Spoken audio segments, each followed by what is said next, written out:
सजदे आफ्ताब इमाम अली इब्न अल हुसैन अलैहिस्सलातु वस्सलाम। इमाम अली इब्न अल हुसैन, जिनका लक़ब सज्जाद और ज़ैनुल आबिदीन है, शियों के चौथे इमाम हैं। आप 5 शबान 38 हिजरी को इस दुनिया में तशरीफ़ लाए।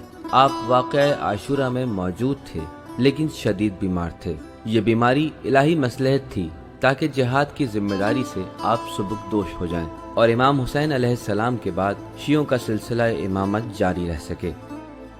तकरीबन 33 साल पर मुहित आपकी इमामत का दौर सख्त और मुश्किल तरीन अदबार में शुमार होता है। आपकी इमामत का आगाज एक निहायत बड़े सानहे यानी वाक़या करबला के साथ शुरू हुआ। करबला में वाक़या आशूरा न सिर्फ शियों बल्कि तमाम आलम इस्लाम के लिए एक तासीर गुजार वाक़या था। हयात इंसानी के हर ज़माने में कत्ल गारत और असीरी के वाक़यात मौजूद हैं, लेकिन पैगम्बर खुदा के फर्जंद का कत्ल और उनके अहले बैत को कैदी बनाया जाना तारीख में बेनज़ीर है, जो हाकिम वक्त के जुल्म की इंतहा का वाज़े सबूत है। ये तमाम चीज़ें और साथ ही माशरे में मौजूद फुस्क व फजूर और सियासी फसाद के मुकाबिल एक मुस्लिह की ज़रूरत थी, जो माशरे को इस जहालत व फसाद से निजात दिलाए। इमाम सज्जाद अलैहिस्सलाम मैदान अमल में वारिद हुए, लेकिन आपने मसलहत इमामत के तहत बनी उमैया के खिलाफ क़याम का फैसला न किया। हालांकि खून ख्वाही इमाम हुसैन अलैहिस्सलाम के लिए आपको कई एक खतूत मौसूल हुए और मुख्तलिफ लोगों की जानिब से क़याम किया गया, लेकिन आप किसी के साथ वारिद मैदान न हुए, क्योंकि आप उस ज़मान और मकान की शराइत के तहत माशरे की इस्लाह के लिए किसी और चीज़ को अहम समझते थे। इमाम सज्जाद अलैहिस्सलाम ने लोगों को दुआ और मुनाजात के जरिए तालीमात का सिलसिला शुरू कर दिया। सहीफ़े सज्जादिया वो किताब है जो आपकी दुआ व मुनाजात का मजमुआ है। 250 साला इंसान नामी किताब में हम पढ़ते हैं कि इमाम सज्जाद की जानिब से उस दौर में नुमाया तरीन काम जो अंजाम दिए गए, जिसमें खालिस इस्लामी तफक्कुर यानी तौहीद, नबूवत, इंसान का मानवी मकाम, खुदा और इंसान का राबिता और दीगर तरबियती उमूर शामिल हैं, और ये वो अहम नुकात हैं जो सहीफ़े सज्जादिया में कसरत से बयान हुए हैं।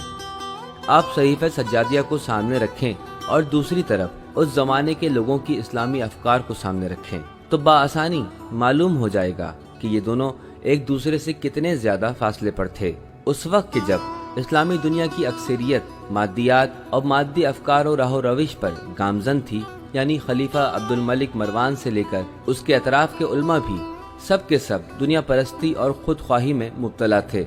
ऐसे में इमाम सज्जाद अलैहिस्सलाम लोगों से खिताब करते हुए फरमाते हैं, आया कोई हुर्रियत पसंद मर्द मौजूद नहीं है जो इन सगनुमा शक्ल वालों को इनके मकाम तक पहुँचाए।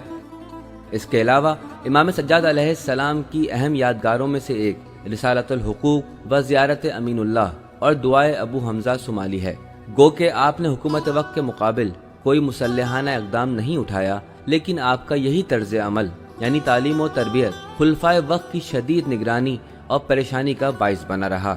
यहाँ तक कि वलीद इब्ने अब्दुल मलिक ने अपने भाई हश्शाम के उकसाने पर इमाम सज्जाद अलैहिस्सलाम को जहर दिलवा दिया, और तारीख में कौले मारूफ के मुताबिक 25 मुहर्रम 95 हिजरी 57 साल की उम्र में आप शहीद कर दिए गए।